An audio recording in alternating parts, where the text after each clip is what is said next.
ಈಗ ನೋಡಿ ಎಷ್ಟು ಚಂದ ಉಂಟು ವೆದರ್. ಮಳೆ ಬಿಟ್ಟದ್ದು. ಹಾಯ್ ಎಲ್ರು ಕೂಡ ನಮಸ್ಕಾರ. ಎಲ್ಲರೂ ಹೇಗಿದ್ದೀರಾ? ಎಲ್ಲರೂ ಆರಾಮ ಸೌಖ್ಯ ಅಂತ ಅಂದ್ಕೊಳ್ತಿದ್ದೇನೆ. ನಾನು ನಿಮ್ಮ ಅನುಷಾ ಕೃಷ್ಣ ನಾಯಕ್. ಹಾಗೆ ನನ್ನ ಚಾನಲನ್ನು ನೀವು ಮೊದಲ ಸರಿ ನೋಡ್ತಿದ್ದೀರಾ ಅಂದರೆ ಪ್ಲೀಸ್ ಸಬ್ಸ್ಕ್ರೈಬ್ ಮಾಡಿ, ಎಲ್ಲರೂ ಬೆಲ್ಲೈಕನ್ ಒತ್ತಿ, ಹಾಗೆ ನಿಮ್ಮ ಫ್ಯಾಮಿಲಿ ಫ್ರೆಂಡ್ಸೊಟ್ಟಿಗೆ ಶೇರ್ ಮಾಡೋದನ್ನು ಕೂಡ ಮರಿಬೇಡಿ. ಇವತ್ತಿನ ವ್ಲಾಗ್ ಸ್ಟಾರ್ಟ್ ಮಾಡುವ. Let's go.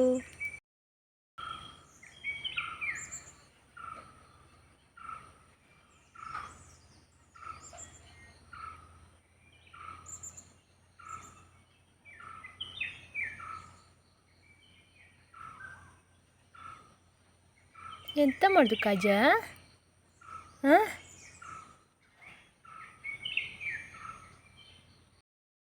ಹಾಯ್ ಎಲ್ರು ಕೂಡ ನಮಸ್ಕಾರ. ಎಲ್ಲರೂ ಹೇಗಿದ್ದೀರಾ? ಎಲ್ಲರೂ ಆರಾಮ ಸೌಖ್ಯ ಅಂತ ಅಂದ್ಕೊಳ್ತಿದ್ದೇನೆ. ನಾನು ನಿಮ್ಮ ಅನುಷಾ ಕೃಷ್ಣ ನಾಯಕ್. ಹಾಗೆ ನನ್ನ ಚಾನಲನ್ನು ನೀವು ಮೊದಲ ಸರಿ ನೋಡ್ತಿದ್ದೀರಾ ಅಂದರೆ ಪ್ಲೀಸ್ ಸಬ್ಸ್ಕ್ರೈಬ್ ಮಾಡಿ, ಎಲ್ಲರೂ ಬೆಲ್ಲೈಕನ್ ಒತ್ತಿ, ಹಾಗೆ ನಿಮ್ಮ ಫ್ಯಾಮಿಲಿ ಫ್ರೆಂಡ್ಸೊಟ್ಟಿಗೆ ಶೇರ್ ಮಾಡೋದನ್ನು ಕೂಡ ಮರಿಬೇಡಿ. ಇವತ್ತಿನ ವ್ಲಾಗ್ ಸ್ಟಾರ್ಟ್ ಮಾಡುವ. Let's go. ಫೆಬ್ರವರಿ 26ಕ್ಕೆ ಯಾರ್ದೆಲ್ಲ ಬರ್ತ್ಡೇ ಉಂಟು ನಿಮಗೆಲ್ಲರೂ ಕೂಡ ಹ್ಯಾಪಿ ಬರ್ತ್ಡೇ, ಹುಟ್ಟುಹಬ್ಬದ ಹಾರ್ದಿಕ ಶುಭಾಶಯಗಳು. ಯಾವಾಗಲೂ ಖುಷಿಯಾಗಿ ನಗ್ತಾ ಇರಿ. ಹಾಗೆ ಫೆಬ್ರವರಿ 26ಕ್ಕೆ ಯಾರ್ದೆಲ್ಲ ಬರ್ತ್ಡೇ ಉಂಟು ಅವರಿಗೆ ಈ ವ್ಲಾಗನ್ನು ಶೇರ್ ಮಾಡಿ, ಹ್ಯಾಪಿ ಬರ್ತ್ಡೇ ಹೇಳೋದನ್ನು ಮರಿಬೇಡಿ. ಟ್ರೈನಿಂಗ್ ಕೊಡು ತಮ್ಮನಿಗೆ ದಾಸವಾಳ ಕೊಯ್ಲಿಗೆ. ಹಾಂ, ದಾಸವಾಳ ಕೊಯ್ಯೋದಾ ನೀನು? ನಾವು ಹೋದಂತೇಳಿ ನೀನು ಸೋಗ್ಬೇಡ ಕಾಜು. ಇವರಿದ್ದ ಕಡೆ ಎಲ್ಲ ಹೋಗೋದು, ಮತ್ತೆ ಬೊಬ್ಬೆ ಹಿಡಿಯೋದು ಆಚೀಚೆ ದಾರಿ ತಪ್ಪಿದಾಗಿ, ಮತ್ತು ನಾನು ಬಂದು ಕರ್ಕೊಂಡು ಬರಬೇಕು.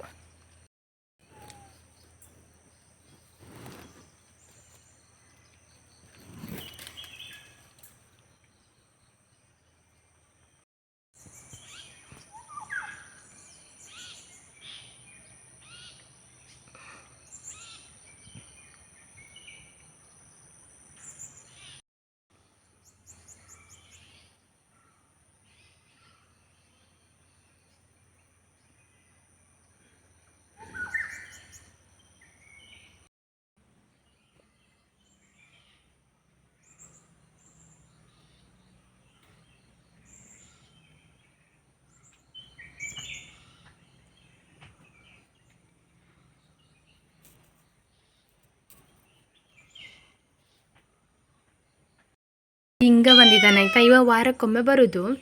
ಬಂದರೆ ಇಲ್ಲಿ ಬಟ್ಟೆ ತೊಳೆಯೋ ಕಲ್ಲು ಉಂಟಲ್ಲ, ಇದರ ಮೇಲೆ ಕುತ್ಕೊಂಡು ಬಿಡೋದು. ಮತ್ತು ಇವನ ವಾಯ್ಸಿಗೆ ನನಗೆ ಗೊತ್ತಾಗ್ತದೆ. ನಮ್ಮ ಮನೆಯಲ್ಲಿರುವ ಎಲ್ಲ ಬೆಕ್ಕುಗಳದ್ದು ವಾಯ್ಸ್ ಕೂಡ ನನಗೆ ಗೊತ್ತುಂಟು. ಇವನೊಂಥರ ಡಿಫ್ರೆಂಟ್ ಕರೀದು, ಹಾಗೆ ನನಗೆ ಇವನು ಬಂದಿದ್ದಾನೆ ಅಂತ ಗೊತ್ತಾಗ್ತದೆ. ಇಲ್ಲಾಂದರೆ ಇವನು ಮತ್ತು ರಿಂಗಿ ಒಂದೇ ಥರ ಅಲ್ಲ ನೋಡಲಿಕ್ಕೆ. ಇಲ್ಲಿ ಕೂತಿರ್ತಾನೆ, ನಾನು ಕರ್ಕೊಂಡೋಗಿ ಊಟದ ಹತ್ರ ಬಿಡಬೇಕು, ಎತ್ಕೊಂಡೋಗಿ ಅಲ್ಲಿ ತನಕ ಇಲ್ಲೇ ಕೂತಿರು ಇವ ಅಂತ. ಇಲ್ಲಾಂದರೆ ಈ ಕಲ್ಲು ಮೇಲೆ ಮಲಗಿರ್ತಾನೆ. ನಾನು ಬರುವಾಗ ಕರೀತಾನೆ. ಎಂತ ಇಷ್ಟು ಪಾಪ ಆದರೆ ಆಗಲಿಕ್ಕಿಲ್ಲ ಅಣ್ಣ. ಹೋಗಿ ಊಟ ಮಾಡಬೇಕಲ್ಲಿ ಹೋಗಿ. ಇವನು 2 ದಿವಸಕ್ಕೊಮ್ಮೆ, ಇಲ್ಲಾಂದರೆ ವಾರಕ್ಕೊಮ್ಮೆ, 2 ವಾರಕ್ಕೊಮ್ಮೆ ಬರೋದು ಮನೆಗೆ. ಬಂದರೆ ಊಟ ಮಾಡ್ತಾನೆ ಹೋಗ್ತಾನೆ. ಇವನ ಬೊಬ್ಬೆಗೆ ನಿಮ್ಮದೇ ಅದಾದರೂ ಬೆಕ್ಕು ಬಂದು ಫೋನ್ ಇನ್ಗ್ತಾ ಉಂಟಾ ಅಂತ ಹೇಳಿ ಆಯಿತಾ ನನಗೆ ಕಮೆಂಟಲ್ಲಿ. ಈಗ ಬಂದದ್ದು ಶಂಭು ನೋಡಿ, ನಂಗೆ ಗೊತ್ತಾಗ್ತದೆ ವಾಯ್ಸಲ್ಲಿ. ಕೊಳ್ಳಿ, ಇದು ನಮ್ಮ ಶಂಭು. ಶಂಭು ಅಣ್ಣ ಬಂದಿದ್ದಾನೆ.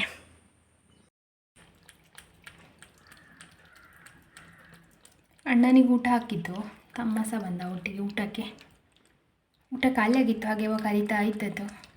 ಮೊಸರನ್ನವೇ ಹಾಕೋದು ನಾವು ಬೆಕ್ಕುಗಳಿಗೆ, ಮತ್ತು ಪೆಡಿಗ್ರಿ ಅದೆಲ್ಲ ಹಾಕ್ತಾರಲ್ಲ ಅದೆಲ್ಲ ತರುವಷ್ಟು ನನ್ನ ಹತ್ರ ಹಣ ಇಲ್ಲ. ಯಾಕಂದ್ರೆ ನಮ್ಮ ಮನೆಯಲ್ಲಿ ಬೆಕ್ಕುಗಳಿಗೆ ಎಷ್ಟು ಬೇಕಾಗ್ಬೋದು, 7 ಬೆಕ್ಕು ಉಂಟಲ್ಲ, ಸುಮಾರು ಬೇಕಾಗ್ಬೋದು. ಹಾಗೆ ನಾವು ಹಿಂಡಿ ಮಾತ್ರ ತರೋದು ದನಗಳಿಗೆ, ಹಿಂಡಿ ಬೂಸ ಮಾತ್ರ. ಮತ್ತು ಬೆಕ್ಕುಗಳಿಗೆ ನಾಯಿಗಳಿಗೆ ಎಂತೆಲ್ಲ ಮೊಸರನ್ನವೇ ಹಾಕೋದು ಡೈಲಿ. ಮತ್ತು ಬೆಳಿಗ್ಗೆ ಹಸಿ ಹಾಲು ಹಾಕೋದು. ದನಗಳಿಗೆ ಕುಡಿಲಿಕ್ಕೆ ಕೊಟ್ಟಾಯಿತು ಬೆಳಗ್ಗೆದು. ಈಗ ಕರ್ಕೊಂಡು ಹೋಗುವ. ನಾನಿನ್ನೆ ನಿಮಗೆ ಹೇಳಿದ್ದೆ ಅಲ್ಲ, ಸ್ನಾನ ಮಾಡಿಸಿದ್ದೇನೆ ಚಂದ ಮಾಡಿ. ಇನ್ನು ಇವಳು ಸಗಣಿ ಮಾಡ್ತಾಳೆ ಅಂತ ನೋಡಿ ಅಂತೆ. ಕಾಲಸುದು ಅದರಲ್ಲೇ ಕೂತ್ಕೊಳ್ದು. ಅಮ್ಮ ಮಾತ್ರ ಕ್ಲೀನ್ ಇದ್ದಾಳೆ, ತೊಂದರೆ ಇಲ್ಲ. ಇವತ್ತಂತೂ ನಾನು ಸ್ನಾನ ಮಾಡಿಸೋದಿಲ್ಲ, ನಾಳೆಲ್ಲ ನಾಡಿದ್ದು ಸ್ನಾನ ಮಾಡಿಸೋದು. ಯಾಕಂದರೆ ನನಗೆ ಅಷ್ಟು ಟೈಮ್ ಕೂಡ ಇಲ್ಲ. ಇವತ್ತು ಅದು ಸೋಲಾರ್ ಟರ್ಪಲ್ ಇದು ವರ್ಕ್ ಉಂಟು, ಅದಕ್ಕೆ ಬೇಗ ಬರಬೇಕು ಕೆಲಸ ಮುಗಿಸಿ ಅಂತ ಹೇಳಿದ್ದಾರೆ. ಅಂದರೆ ಹೊಸ ಸೋಲಾರ್ ಟರ್ಪಲ್ ಹಾಕಿದ ಮೇಲೆ ಹಳೆತಿತ್ತಲ್ಲ, ಅದನ್ನು ಕೂಡ 2 ಫೋಲ್ಡಲ್ಲಿ ಹಾಕಿದ್ದುಂಟು. ಅಂದರೆ ಒಂದು ಹೊಸ್ತು, ಅದರ ಮೇಲೆ ಹಳೆತನ್ನು ಹಾಕಿದ್ದು. ಬೆಕ್ಕುಗಳು ತೂತು ಮಾಡ್ತದಲ್ಲ ಆ ಟರ್ಪಲ್, ಅದಕ್ಕೋಸ್ಕರ ಅದನ್ನು ಕಟ್ಲಿಕ್ಕೆ ಹೋಗ್ಲಿಕ್ಕುಂಟು. ಒಳ್ಳೆ ಬೆಕ್ಕುಗಳು ನೋಡಿ.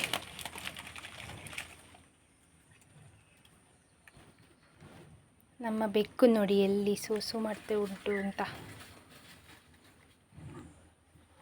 ಬುಟ್ಟಿಯಲ್ಲಿ ಗೊಬ್ಬರ.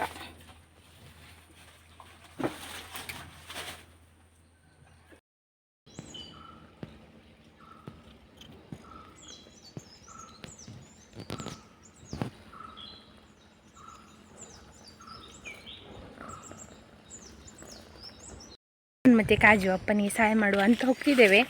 ಅದು ಸೋಲಾರ್ ಟರ್ಪಲ್ದು ವರ್ಕ್ ಆಗ್ತಾ ಉಂಟಲ್ಲ, ಹಾಗೆ ಎರಡನೇದು ಟಾರ್ಪಲ್ ಹಾಕಿ ಆಗಿದೆ. ಅದನ್ನು ಕಟ್ಟಲಿಕ್ಕೆ ಅಪ್ಪನಿಗೆ ಒಂದು ಸ್ವಲ್ಪ ಸಹಾಯ ಮಾಡಲಿಕ್ಕಿತ್ತು. ಡ್ರಮ್ ಎಲ್ಲ ತಂದು ಅಪ್ಪನಿಗೆ ಹೈಟ್ ಮೇಲೆ ಹತ್ತಿ ಮಾಡಲಿಕ್ಕೆ ಆಗೋದಿಲ್ಲಲ್ಲ, ಹಾಗೆ ನಾನು ಸ್ವಲ್ಪ ಇಳಿದೆಲ್ಲ ಕೊಟ್ಟೆ. ಈಗ ಇನ್ನೊಂದು ಸೈಡ್ ಕಟ್ಟಲಿಕ್ಕೆ ಇಳಿದು ಕೊಡಬೇಕು. ಹಾಗೆ ನನಗೆ ಒಬ್ಬಳಿಗೆ ಆಗಲಿಕ್ಕಿಲ್ಲ ಅಂಥೇಳಿ ಇವನನ್ನು ಸಹ ಕರ್ಕೊಂಡಿದ್ದೇನೆ. ಇವ ಎಂಟರ್ಟೈನ್ಮೆಂಟಿಗೆ ಅಷ್ಟೇ, ಕುಂಜು ಅಂದರೆ ಹಿಡ್ಕೊಂಡು ಬರೋವಾಗ ಸುಮ್ಮನೆ ಇದ್ದಾನೆ, ಗುರುಗುರು ಮಾಡ್ತಿದ್ದಾನೆ, ಅದಕ್ಕೆ ಕರ್ಕೊಂಡು ಬಂದೆ.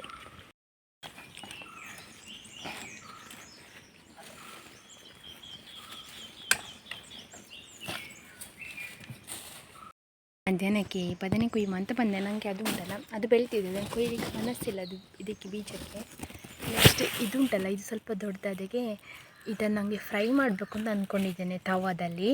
ಹೇಗಾಗ್ತದೆ ಅಂತ ನೋಡುವ. ಇವಾಗ ಸ್ವಲ್ಪ ಬೆಳೀಲಿ. ಆದರೆ ನಂಗೆ ಸಾಂಬಾರಿಗೆ ಇದು ಉಂಟಲ್ಲ ಗುಳ್ಳ ಬದನೆ, ಇನ್ನೊಂದು ಅಲ್ಲಿ ಕೆಳಗಿಂದ ತೊಗೊಳ್ಬೇಕು. ನನಗೆ ಅಲ್ಲಿ 3 ಗಿಡ ಉಂಟಲ್ಲ, ಇದು ಒಂದು ಸಾಕಾಗಲಿಕ್ಕಿಲ್ಲ ಸಾಂಬಾರಿಗೆ. ಇಲ್ಲಿ ಉಂಟಲ್ಲ ನಮಗೆ ಮೂವರಿಗೆ ಇದಿಷ್ಟು ಸಾಕಾಗ್ತದೆ. ಯಾಕಂದರೆ ಇದು ದೊಡ್ಡದುಂಟು, ಹೋಳು ಸಹ ದೊಡ್ಡದು ಆಗ್ತದೆ. ಇದು ಇವತ್ತು ಸಾಂಬಾರಿಗೆ ಮಧ್ಯಾಹ್ನ ಮತ್ತು ರಾತ್ರಿಗೆ. ಬೆಳಗ್ಗಿಗೆ ಎಲ್ರಿಗೂ ಕೂಡ ಫ್ರೆಶ್ ಬೇಕು, ಚಟ್ನಿ ಇಲ್ಲಾಂದರೆ ಬೇರೆ ಎಂತಾರು ಮಾಡಬೇಕಾಗ್ತದೆ. ಹಾಗೆ ರಾತ್ರಿಗೆ ಸಾಂಬಾರು ಮುಗಿಸೋದು ನಾವು. ಮತ್ತು ಬಸಳೆ ನೋಡಿ ಕೊಡಬೇಕು, ನಾಳೆ ಆದರೆ ಸೇಲ್ಗೆ ಕೊಡಬೇಕು ಇದನ್ನು.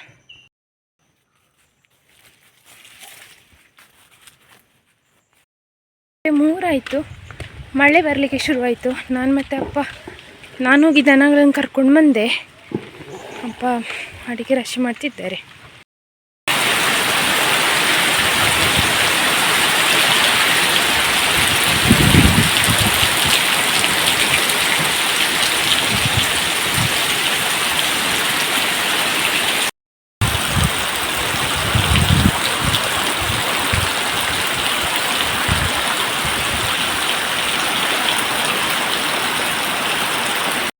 ಸೋಲಾರ್ ಟರ್ಪಲ್ ಒಳಗೆ ಬಂದೆ. ಇಲ್ಲೆಲ್ಲ ನೀರು ಬೀಳ್ತದ, ಎಂತಾದರೂ ನೀರು ತಾಗ್ತದ ಅಂತೇಳಿ ಸ್ವಲ್ಪ ಅಡಿಕೆ ಈಚೆ ಮಾಡಿದೆ, ನೀರು ಬೀಳ್ತದೆ.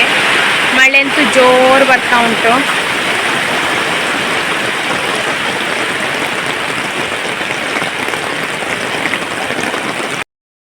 ಪಿಂಕಿ ನಡುಗುದು ನೋಡಿ ಮಳೆಗೆ. ಎಂತ ಪೂರ ಮಳೆಗೆ ಗೊತ್ತಾದಿ. ನಾವು ಯಾರೆಲ್ಲ ಇದ್ದೇವೆ ಗೊತ್ತುಂಟ ಸೋಲಾರ್ ಟರ್ಪಲಲ್ಲಿ? ನಾನು, ಟಿಂಕಿ, ಪೂರ, ಮತ್ತು ನೋಡಿ ಜೂನಿ, ಮತ್ತು ರಿಂಗಾ. ನಾನು ಸೋಲಾರ್ ಟರ್ಪಲ್ ಒಳಗೆ ಬಂದಿದ್ದೆ, ಅಲ್ಲಿ ಏನಾದರೂ ನೀರು ಬೀಳ್ತದ ಅಂತ ನೋಡಲಿಕ್ಕೆ. ಎಂತಂತ ಹೇಳಿದರೆ 2:59ಕ್ಕೆ ಎದ್ದಿದ್ದೇನೆ ನಿದ್ದೆಯಿಂದ. ಮೋಡ ನೋಡಿ ದನಗಳನ್ನು ಕರ್ಕೊಂಡು ಬರಲಿಕ್ಕೆ ಓಡಿದ್ದೆ. ದನಗಳನ್ನು ಕಟ್ಟಿ ಇಲ್ಲಿ ಅಡಿಕೆ ರಾಶಿ ಮಾಡೋಕ್ಕಿಂತ ಮುಂಚೆನೇ ಸುರಿದಿದೆ ಜೋರು ಮಳೆ. ಪೂರ್ತಿ ಹೊತ್ತೆ ನಾನು ಕೊನೆಗೂ ರಾಶಿ ಮಾಡಿ ಟರ್ಪಲ್ ಹಾಕಿದ್ವಿ. ಹಾಗೆ ಇದು ಅನ್ಪ್ರಿಡಿಕ್ಟೇಬಲ್, ಮಳೆ ಬರ್ತದೆ ಅಂತ ಹೇಳಲಿಕ್ಕೆ ಅಂದರೆ ಆಗ್ತಾ ಇರಲಿಲ್ಲ. ಮಧ್ಯಾಹ್ನ ಊಟ ಮಾಡೋದುಂಟಲ್ಲ, ಒಳ್ಳೆ ಬಿಸಿಲಿತ್ತು, ಸಡನ್ ಮೋಡ, ಮಳೆ ಕೂಡ ಪೂರ್ತಿ ಹೊತ್ತೆ. ನಾನು ಮಳೆ ಬಂದು ಒಂದು ಲೆವೆಲ್ಗೆ ನಿಂತಿತ್ತು. ಎಂತ 10 ನಿಮಿಷ 15 ನಿಮಿಷ ಮಳೆ ಎಲ್ಲ ಒದ್ದೆ ಆಯಿತು ಮಾತ್ರ. ಬಾ ಜೋರು ಮಳೆ. ಟಿಂಕಿ ಮಳೆ ನಿಂತಿತ್ತು, ಚಾ ಕುಡಿವಾ? ಜೋರು ಬಂತಲ್ಲ, ಬಚ್ಚಲಿಗೆ ಬೆಂಕಿ ಹೇಗೆ ಹಾಕೋದು ಅಂತ ಯೋಚನೆ ಮಾಡ್ತಿದ್ದೆ. ಯಾಕಂದರೆ ಎಲ್ಲ ಕೂಡ ಒದ್ದೆ ಆಗಿದೆ, ಇನ್ನು ಯಾವುದ್ರಲ್ಲಿ ಬೆಂಕಿ ಹಾಕ್ಲಿಕ್ಕಿಲ್ಲ. ಆ ಒಳೆ ಉಂಟಲ್ಲ, ಮನೆ ಒಳಗೆ ಒಳೆ, ಅದಕ್ಕೆ ಉರಿಸ್ಲಿಕ್ಕೆ ಕಟ್ಟಿಗೆಲ್ಲ ಉಂಟು. ಆದರೆ ಬಚ್ಚಲಿಗೆ ಹಾಕ್ಲಿಕ್ಕಿಲ್ಲ. ಈಗ ಇಲ್ಲಿಂದ ಅಪ್ಪ ಹೇಳ್ಕೊಡ್ತಿದ್ದಾರೆ ನನಗೆ. ಇನ್ನೊಬ್ಬ ನಾನು ಹುಲ್ಲಿಗೆ ಎಷ್ಟೊತ್ತಿಗೆ ಹೋಗ್ತೇನೆ ಅಂತ ಕಾಯ್ತಾ ಇದ್ದಾನೆ. ಆಗದಿಂದ ಹಿಂದೆಯಿಂದ ಮುಂದೆಯಿಂದ ಓಡ್ತಿದ್ದೇನೆ. ನಾನು ಸ್ವಲ್ಪ ಮಳೆ ನಿಲ್ಲಿ ಅಂತ ಕಾದದ್ದು. ಮಳೆ ಸಾಧಾರಣ ಬಿಟ್ಟಿತ್ತು. ಈಗ ನೋಡಿ ಆಚೆ ಸೈಡಿಂದ ಆಕಾಶ ಸಹ ಕಾಣ್ತಾ ಉಂಟು, ಫುಲ್ ಕ್ಲಿಯರ್ ಆಯಿತು. ಈಚೆ ಸೈಡ್ ಮೋಡ ಉಂಟು. ಈಗ ನೋಡಿ ಎಷ್ಟು ಚಂದ ಉಂಟು ವೆದರ್. ಮಳೆ ಬಿಟ್ಟದ್ದು. ಈ ಸೈಡ್ ಚಂದ ಆಕಾಶ ಕಾಣ್ತಾ ಉಂಟು ನೋಡಿ, ನೀಲಿ ಆಕಾಶ. ಆದರೆ ಅದರ ಆಪೋಸಿಟ್ ನೋಡಿ ಹೀಗೆ ಉಂಟು ಮೋಡ, ಬಿಳಿ ಮೋಡ. ಇದು ಸಹ ಬಿಡ್ತಾ ಬಂತು ಈಗ. ಇನ್ನು ನಾವು ಯೋಚನೆ ಮಾಡ್ತಿದ್ವಿ 2 ದಿವಸ ಮಳೆ ಇರಲಿಲ್ಲ, ಇನ್ನು ಇವತ್ತು ಸ್ಪ್ರಿಂಕ್ಲರ್ ಚೇಂಜ್ ಮಾಡಿ ನಾಳೆ ಪಂಪ್ ಸ್ಟಾರ್ಟ್ ಮಾಡಬೇಕು ಅಂತ. ಆದರೆ ಇನ್ನು 2 ದಿವಸಕ್ಕೆ ನೀರು ಹಾಕಬೇಕು ಅಂದಿಲ್ಲ, ಅಷ್ಟು ಒಳ್ಳೆ ಮಳೆ ಬಂತು. ಮಳೆ ಬಂದರೆ ಫುಲ್ಲು ವೆದರೇ ಚೇಂಜ್ ಆಗ್ತದಲ್ಲ ನೋಡಿ ಅಂತೆ, ಚೆಂದಾಗಿದೆ ಈಗ. ಇರಲಿಕ್ಕೆ ಬಂದಿದ್ದೆ ಅಲ್ಲ, ಇಲ್ಲಿ ಹಲಸಿನ ಹಣ್ಣು ನೋಡಿ ಅಂತೆ. ಹಲಸಿನ ಹಣ್ಣಲ್ಲ, ಕಾಯಿ ಇದು ತಿನ್ನಲಿಕ್ಕಿಂತ ಹಪ್ಪಳ ಹಾಕಲಿಕ್ಕೆ ತುಂಬ ಒಳ್ಳೆಯದಾಯ್ತಾ. ಮುಂಚೆ ಇದರಲ್ಲಿ ದೊಡ್ಡ ದೊಡ್ಡ ಹಲಸಿನ ಹಣ್ಣು ಆದ್ರೇ ಒಂದು 4ರಿಂದ 5 ಅಷ್ಟೇ, ಅದಕ್ಕಿಂತ ಜಾಸ್ತಿ ಆಗ್ತಿರಲಿಲ್ಲ. ಈ ಕಳೆದ ವರ್ಷದಿಂದಕ್ಕಿಂತ ಮುಂಚಿನ ವರ್ಷದಿಂದ ಜಾಸ್ತಿ ಆಗಲಿಕ್ಕೆ ಶುರುವಾದ್ದು. ಆದರೆ ದೊಡ್ಡ ಹಲಸಿನ ಹಣ್ಣು ಆಯಿತಾ, ಅದನ್ನು ಕೊಂಡೋಗ್ಲಿಕ್ಕೆ ಭಾರಿ ಕಷ್ಟ ಆಗ್ತಿತ್ತು. ಅಷ್ಟು ದೊಡ್ಡ ಹಲಸಿನ ಹಣ್ಣು, ಅದು ಕೆಳಗೆ ಇರ್ತಿತ್ತು. ಹಪ್ಪಳ ಹಾಕಲಿಕ್ಕೆ ಒಳ್ಳೆಯದಾಗ್ತದೆ. ಈ ವರ್ಷ ನಾನು ಮತ್ತು ಗಣಿ ಇಬ್ಬರು ಸೇರಿ ಹಪ್ಪಳ ಮಾಡುವಂತಿದ್ದೇವೆ. ನನ್ನ ಅಪ್ಪ ನಗಾಡ್ತಾ ಇದ್ರು ಮೊನ್ನೆಯಿಂದ, ನೀವಿಬ್ಬರು ಸೇರಿ ಹಪ್ಪಳ ಮಾಡಿದ್ರಿ, ನಾನು ತಿಂದೆ ಅಂತ. ಆದರೂ ಕೂಡ ಅದರ ಎದುರು ನಾವು ಚಾಲೆಂಜ್ ಹಾಕಿ ಮಾಡಬೇಕು ಅಂತಿದ್ದೇವೆ, ನೋಡುವ ಹೇಗಾಗ್ತದೆ ಅಂತ. ಫುಲ್ಲಾಯ್ತು ಒಂದು ಘಟ್ಟ. ಮಳೆ ಬಂದದ್ರಿಂದ ಹಿರಲಿಕ್ಕೆ ಕಷ್ಟ, ಒದ್ದೆ ಇರ್ತದಲ್ಲ, ಅದರಲ್ಲಿ ಸಹ ಹಾವು ಏನಾದರೂ ಉಂಟಾ ಸುತ್ತಿಕೊಂಡು ಅಂತ ಅದು ಸಹ ಗೊತ್ತಾಗೋದಿಲ್ಲ. ಹಾಗೆ ಒಂದು ಕಟ್ಟ ಹೇಗೋ ಹಿರಿದೆ. ಇನ್ನು ಮನೆಗೆ ಹೋಗಿ ಅಪ್ಪನನ್ನು ಕರೆಯುವ ಹೊರಿಸಲಿಕ್ಕೆ ಬರಲಿಕ್ಕೆ. ವೆದರ್ ನೋಡಿ, ಮಂಜು ಕಾಣ್ತದೆ ಅಲ್ಲ, ಬೆಳಿಗ್ಗೆ ಇದ್ದಾಗೆ ಹೀಗೆ ಇರ್ತದೆ ನಮ್ಮಲ್ಲಿ ವೆದರ್. ಈಗ ಅದು ಮಳೆ ಬಂತಲ್ಲ ಹಾಗೆ. ನಮ್ಮಲ್ಲಿ ಇದು 3ನೇ ಸಲದ್ದು ಮಳೆ ಬರ್ತಿರೋದು 2026ರಲ್ಲಿ ಜನವರಿ ಮೇಲಿಂದ. ನಿಮ್ಮ ಕಡೆ ಎಷ್ಟು ಸಲ ಮಳೆ ಬಂತು ಅಂತ ನಂಗೆ ಕಮೆಂಟಲ್ಲಿ ಹೇಳಿ. ಅಂದರೆ ಹೇಗೆ ಗೊತ್ತುಂಟಾ, ಇಲ್ಲಿ ಮಳೆ ಉಂಟು, ನನ್ನ ಗಣಿ ವರ್ಕ್ ಮಾಡ್ತಿದ್ದಾರಲ್ಲ ಆ ಪ್ಲೇಸಲ್ಲಿ ಮಳೆ ಇಲ್ಲಂತೆ, ಹಂದು ಹೋಯಿತು. ನಮಗೆ ಒಂದು 15ರಿಂದ 20 ನಿಮಿಷ ಮಳೆ ಬಂದಿದೆ ಅಷ್ಟೇ. ಅಷ್ಟರಲ್ಲಿ ಎಷ್ಟು ಜೋರು ಮಳೆ ಅಂತ ಹೇಳಿದರೆ ಉಂಟಲ್ಲ, ತುಂಬ ಜೋರು ಮಳೆ ಬಂದಿದೆ. ಅಷ್ಟು ಹೊತ್ತಲ್ಲಿ 1 ಗಂಟೆ ಬರುವಷ್ಟು ಮಳೆ ಒಂದು 15-20 ನಿಮಿಷದಲ್ಲಿ ಬಂದಿದೆ. ಹಾಗೆ ನಾನು ಕೆಲವು ಕಡೆ ಎಲ್ಲ ಹಾಕಿದರೆ ಎಲ್ಲರೂ ಹೇಳ್ತಾರೆ, ನಿಮಗೆ ಮಳೆ ಬಂತಾ, ನಿಮ್ದು ಯಾವ ಊರು ಅಂತ ಹೇಳ್ತಾರೆ. ಅಂದರೆ ನಾನು ಇನ್ಸ್ಟಾಗ್ರಾಮಲ್ಲಿ ಇಲ್ಲಾಂದರೆ ಫೇಸ್ಬುಕ್ಕಲ್ಲಿ ಹಾಕಿದರೆ ಯಾವ ಊರು ನಮ್ಮ ಕಡೆ ಮಳೆ ಇಲ್ಲ ಅಂತ ಹೇಳ್ತಾರೆ. ಹಾಗೆ ನಿಮ್ಮ ಕಡೆ ಎಲ್ಲ ಬಂದಿದಾ ಅಂತ ಹೇಳಿ ನನಗೆ ಕಮೆಂಟಲ್ಲಿ. ಒಂದು ಕಟ್ಟ ಹುಲ್ಲಾಯಿತು, ಅಲ್ಲಿ ಕಟ್ಟಿಟ್ಟಿದ್ದೇನೆ ನೋಡಿ. ಅಪ್ಪ ನನ್ನ ಕರೀಲಿಕ್ಕೆ ಹೋಗಬೇಕೀಗ. ನಾನು ಅವ್ರು ಬರ್ತಾರಾ ಅಂತ ಕಾದದ್ದು, ಬರಲಿಲ್ಲ ಇನ್ನು. ಅವ್ರು ಅಂದ್ಕೊಂಡ್ರೆ ಎಷ್ಟು ಬೇಗ ಹುಲ್ಲಾಗಲಿಕ್ಕಿಲ್ಲ. ನನಗೆ 20-30 ನಿಮಿಷದಲ್ಲಿ ಹುಲ್ಲಾಯಿತು, ಅರ್ಧ ಗಂಟೆ ಆಯಿತು.